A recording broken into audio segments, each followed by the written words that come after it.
Dá pra gente imaginar que algo parecido... Vamos lá, a situação posta no Rio e em São Paulo é completamente diferente, por várias razões, né? São muitas diferenças. Isso coloca... Porque assim, aqui em São Paulo a gente tem esse cenário diferente, ele se coloca na prática com a seguinte situação. A gente tem aqui uma facção, e essa facção, ela... Se eu disser que comanda, você vai ficar chateado comigo, né, governador? Mas assim, ela que tá nas principais comunidades, nas principais favelas, é essa comunidade que tá ali. É uma facção hegemônica. Isso, exatamente. E nesse sentido, a gente não tem o cenário de guerra que a gente tem lá no Rio, que tem um monte de facção, uma brigando com a outra, brigando com as milícias, brigando com a polícia, brigando com a população, com todo mundo. Aqui em São Paulo a situação é diferente e a gente correria algum risco de acontecer alguma coisa parecida com isso aqui em São Paulo? E outra... A gente correu, na verdade. Como assim? Você tem razão no que você pontua. O fato de não ter outras organizações criminosas disputando territórios ou comércio ilegal de drogas, isso diminui os conflitos armados, que os conflitos armados acontecem no Rio de Janeiro entre milícia e entre organizações criminosas que disputam o território, mas aqui em São Paulo, em que pese ter uma organização criminosa, que é o primeiro comando da capital, mas houve uma tentativa de domínio de território na Baixada Santista. Teve. E nós realizamos as operações, as grandes operações.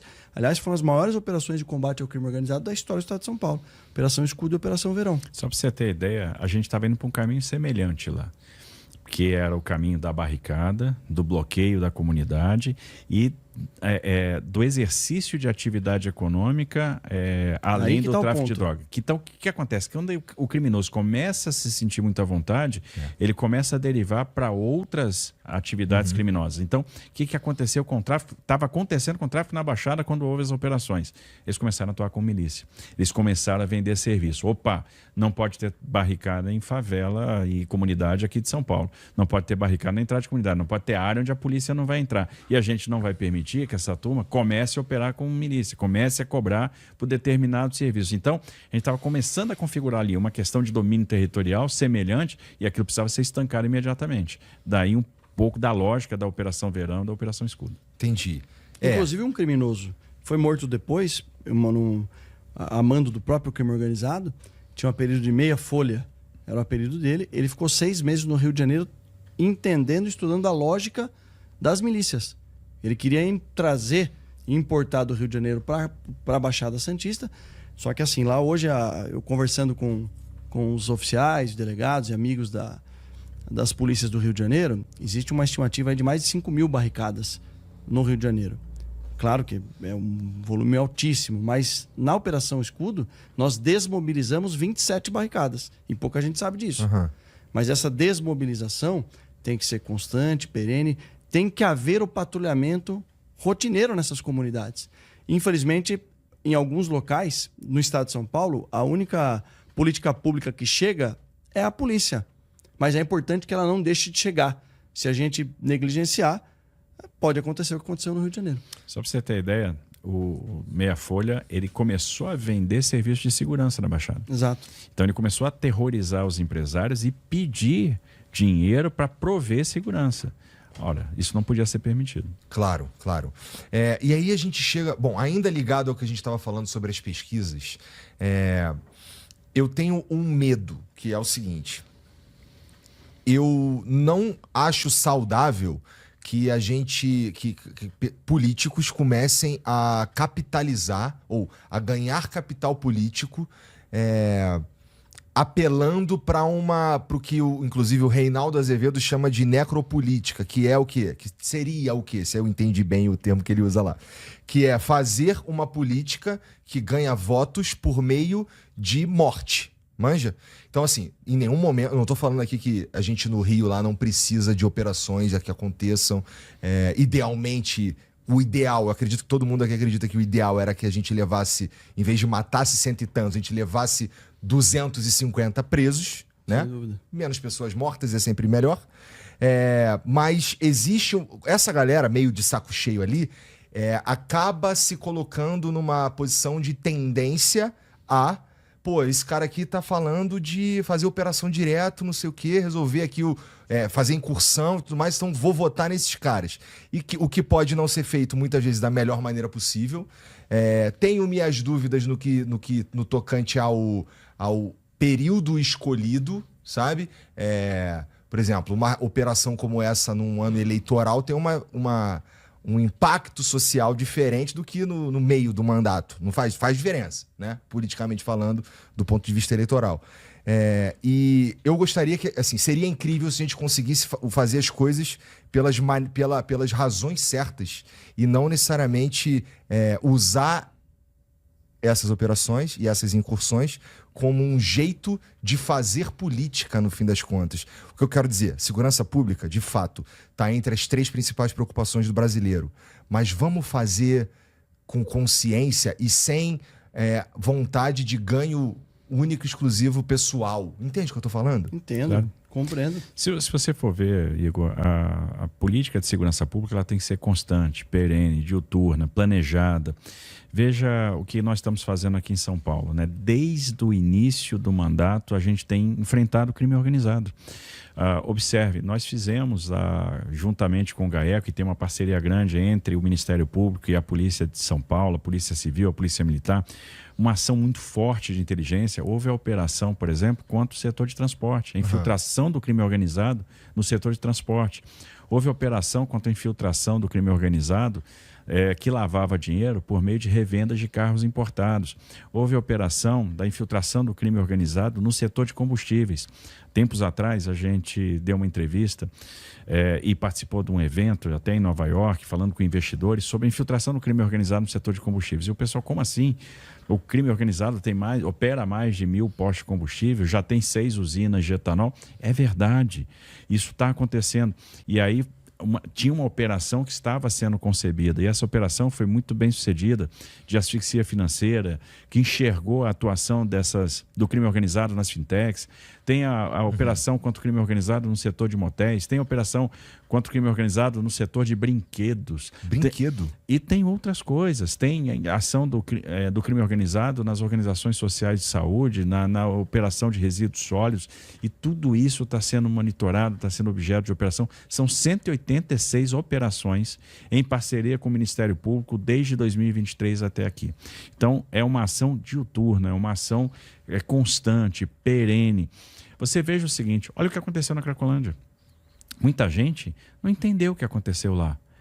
A gente fez um trabalho silencioso, um trabalho de base, um trabalho de pesquisa. A gente pesquisou muita literatura. Como é que Frankfurt, Lisboa, como é que Nova York lidaram com cenas abertas de uso? Qual é a aliança de política pública que a gente tem que fazer? Política de segurança, política de habitação, a política de desenvolvimento social, a política de um grande investimento, um investimento que seja notável, né? O acolhimento das pessoas, dos dependentes químicos, a política de saúde. Então a gente começou a atuar lá. Nós não íamos ter um bom resultado lá, o sucesso, se a gente não tivesse cadastrado todo mundo, porque se eu não conhecer a história de cada um, para dar o tratamento que cada um precisa ter, eu não vou resolver o problema. Nós fizemos um banco de dados de todo mundo que frequentava o fluxo. E a gente começou a cruzar esse banco de dados com informações, com bases de dados, para entender quem é que está lá. O que essa pessoa já fez? Vamos cruzar com a base de dados do CAGED para saber qual é a história de vida dessa pessoa, de que estado ela veio, de onde que ela veio, o que ela fez. A gente cruzou com a base de dados criminal e viu que 60% dos frequentadores do fluxo eram oriundos, eram egressos do sistema prisional. Estavam Por que isso acontece? medidas cautelares, né, governador? Descumprindo medidas cautelares. Impostas pelo E judiciário. a gente começou a ver que o fato de você ter prova de vida exclusivamente no Fórum da Barra Funda era um problema e que a gente podia descentralizar isso, que a gente podia ajudar a resolver o problema. A gente começou a nos perguntar qual é o business por trás da Cracolândia. Porque se a Cracolândia existe há tanto tempo, o business não é a venda de pedra de crack para o dependente químico. Tinha outro business. E aí o business era imobiliário. A turma movia o fluxo de acordo com o interesse na desvalorização dos imóveis. Desvalorizava os imóveis, comprava negócios para operar negócios de fachada. A pousada, o restaurante, o hotel, o ferro velho, a reciclagem. E aí você começava a ver Quem são esses caras que estão por trás desse negócio? E aí você vê que aquele hotel está no nome de um beneficiário do Bolsa Família, mas está movimentando 200 milhões de reais por ano. E você tem um esquema de pirâmide onde o dinheiro vai passando de uma empresa para outra até chegar na empresa de um Sintonia ou de um cara graduado do crime organizado. Qual é o papel que a favela do Moinho realizava ali como bunker, como centro de distribuição de droga no centro de São Paulo? Qual é a eficácia de você fazer a operação com cão? A gente foi aprendendo isso tudo ao longo do processo. Quais são os códigos, né? Eu preciso retirar o cachimbo da pessoa, porque senão ela entende que ela pode continuar consumindo. Mas como que eu faço isso? Como que eu faço essa abordagem? Nós abrimos, as pessoas às vezes não sabem disso, 40 casas terapêuticas. Nós abrimos vagas para atender os dependentes químicos, para dar o direcionamento correto. Fora o hub, né, governador? A gente mudou a abordagem terapêutica quando a gente fecha o CRATOD, que era o Centro de Referência de Álcool e Outras Drogas, e cria o hub. Então, outra abordagem terapêutica foi dada a partir dali. Não foi simplesmente uma mudança de nome, não foi simplesmente fechar um dispositivo de saúde para abrir outro. Não, a política, a conduta de saúde mudou. E isso a gente foi aprendendo com o tempo. E 2 anos e meio depois, a gente pôde celebrar o fim daquela cena aberta. E a gente disse, quando a gente fez a Operação Downtown, quando a gente fez a Operação Saúde e Dignidade, por isso que eu falo, tem uma constância de propósito. Você quer resolver o problema, você vai resolver o problema. A gente dizia, se você está atacando a logística aqui de forma estrutural, o que a gente pode esperar? Nós falamos isso lá atrás, no ano passado. A desidratação contínua da Cracolândia. A desidratação contínua do fluxo. E foi o que aconteceu. E um dia o pessoal se surpreendeu. A imprensa descobriu que a Cracolândia não tinha mais ninguém, que o fluxo estava vazio numa segunda-feira. E ela estava vazia desde a quinta. Né? Porque a gente não falou nada. Trabalho constante. Trabalho com constância de propósito. É complicado. Eu não quero puxar o saco não, entendeu? Mas de fato... Mas tem muita estratégia envolvida. Tudo isso que o governador está falando... Isso foram horas e horas de planejamento operacional e a gente entendendo e falando, olha, o bunker é a favela do Moinho. Nós temos que entender quais empresas estão lavando o dinheiro do tráfico da Cracolândia, não só da Cracolândia, do PCC de forma geral.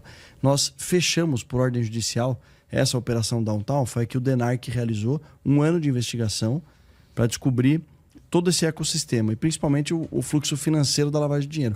Nós fechamos por ordem judicial 78 hotéis e hospedarias. E temos 210 milhões de reais bloqueados na justiça, porque o Poder Judiciário determinou o bloqueio de até 5 milhões nas contas. Então eram hotéis com 3, 4 quartos, aqueles hotéis extremamente simples, né, aquelas hospedarias, que tinham uma tripla função: armazenar droga, a grande quantidade de favela do Moinho. Vou te dar a logística. 1 quilo de pasta base vinha da Bolívia. Que é $1.000? $1.000. É vendido aqui no Brasil, que é o segundo maior consumidor de cocaína do mundo, infelizmente, a cerca de $5.000. E no tráfico internacional, ele vai para a Europa, Ásia e África, pode chegar a custar entre 50 até 90 mil dólares o quilo da pasta base. Só que esse caminho... Tá lucro, hein? Pô, se existisse um produto assim lícito, né? Não existe. Não existe. É por Nem isso o ouro. Que dá tanto dinheiro, por isso que eles se infiltraram em vários negócios em tese lícitos. Porque eles têm que fazer poder isso. lavar esse dinheiro, que esse grande volume de dinheiro que eles têm no tráfico internacional. Agora, quando eles estão entrando num negócio lícito, eles também não cumprem a regra do jogo e vão matando a concorrência. Quem cumpre a regra do jogo. Eles matam a concorrência. Eles vão destruindo o setor de combustível lícito, eles vão destruindo os setores regulares da economia. E é por isso que a gente tem que olhar isso com muito cuidado. E ainda mais num setor como o de combustíveis, a gente consegue ficar sem combustível? Não. Esse eu participei de um fórum, uma palestra com o setor, semana retrasada em Campinas, o evento da Recap, e eles falavam, eu sou proprietário de um produto que eu não preciso anunciar meu produto, porque é um item essencial. Ele vai ter que parar no posto de gasolina para comprar o combustível. E quando o crime organizado se infiltra num setor como esse, que é um setor essencial, como é o setor da saúde, como é outros setores, é muito prejudicial para a sociedade. Mas na região da Cracolândia, 78 hotéis e hospedarias, são hotéis que tinham a tripla função de armazenar droga, que vinha Bolívia, Baixada Santista, fazia o refino, a mistura, né? Vinha para o bunker, que era a favela do Moinho, e distribuía nesses 78 hotéis, hospedarias, ferros velhos. Ali ele fornecia espaço para o usuário, armazenava droga e o principal, depois de 1 ano de investigação, usava o CNPJ para lavar o dinheiro. Hotéisinhos simples, que faturavam 15, 20 milhões por mês. Entendi. Então não existe, não tem cabimento. Daí essa cadeia de CNPJ para CNPJ chegava até um indivíduo chamado Léo do Moinho, que era o líder da favela do Moinho. Por isso que ele ficou preso pela rota em Mongaguá. E daí, depois dessa investigação, continuamos as investigações. A irmã dele, presa, chamada Alessandra Moja, presa depois, recentemente, na comunidade também, na favela do Moinho. Aliás, ela que fazia manifestações públicas contra... Eu nunca vi isso. É inimaginável. Ela era contra o governador Tarcísio de Freitas. Dá para a população uma casa própria. Aquelas pessoas estão sem atendimento habitacional. E o que eu falo? Você vai ser efetivo se você conseguir fazer aliança de política pública. Ali, você tinha as pessoas morando comprimida entre duas linhas de trem, num local insalubre, num local que já teve incêndio. Foram 3 incêndios lá. E, às vezes 5, 6 casas compartilhando um único banheiro. Digo, bom, a gente quer desmobilizar isso. Vamos transformar esse cenário, esse espaço. Vamos transformar o que é a favela do Moinho hoje no Parque do Moinho e na Estação Bom Retiro da CPTM. Vamos. Então eu vou dar o atendimento habitacional. E a gente está dando, o Estado está entrando, está bancando o apartamento. 70% das pessoas já saíram e já receberam seus apartamentos. A gente tem feito mudanças constantemente. Amanhã a gente tem mudanças, tem pessoas que vão receber a sua chave, o seu apartamento do Estado. E as pessoas querem isso, porque elas queriam sair de lá. Elas não querem ficar sob julgo do tráfico. As pessoas estão recebendo essas moradias? Os imóveis. Uma carta de crédito, R$250 mil. Então, onde a gente já comprou o apartamento e a pessoa concorda em morar naquele endereço, a gente está levando aquela pessoa para aquele endereço. Às vezes a pessoa quer que um imóvel fique pronto, então ela vai para aluguel social para depois entrar no imóvel que nós estamos construindo ou adquirindo. Ou então a gente vem com a carta de crédito e com a compra assistida. Então, todas as opções nós temos. Como alguém pode ser contra isso? E tem gente que é contra, mas por quê? Porque aquelas pessoas eram escudo do traficante. E ali tinha uma posição estratégica para a logística do tráfico. E a gente dizia, quando a gente tomar o Moinho, a gente vai resolver a Cracolândia. Aí, de novo, Clausewitz na veia.